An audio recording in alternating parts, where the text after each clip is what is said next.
আসসালামু আলাইকুম। সবাই কেমন আছেন? আশা করি সবাই ভালো আছেন। আজকে বিকালে জ্বরের শেষে একটু ঘুরতে বের হয়েছি। ভাবলাম আপনাদের সাথে ছোট্ট একটি ব্লগ শেয়ার করি। চলুন দেখি আজকে বিকালটা কেমন কাটলো। আজকে আবহাওয়াটা অনেক সুন্দর, ঠান্ডা বাতাস বইতেছে, ঘোরার জন্য একদম পারফেক্ট একটি জায়গা। দেখুন জায়গাটি অনেক সুন্দর। এই জায়গাটি হলো বালুকা ব্রিজের নিচে জেলেপাড়া রোড। দুই পাশে সুন্দর সুন্দর মাছের ফিশারি, মাছের প্রজেক্ট, সুন্দর একটি জায়গা। বিকাল টাইমে যদি এরকম একটি জায়গায় ঘুরতে বের হয় তাহলে মনটি ফ্রেশ হয়ে যায়।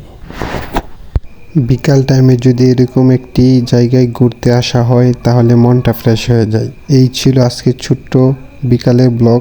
ভিডিওটি ভালো লাগলে চ্যানেলটি সাবস্ক্রাইব করবেন আর লাইক কমেন্ট এবং শেয়ার করবেন। আসসালামু আলাইকুম।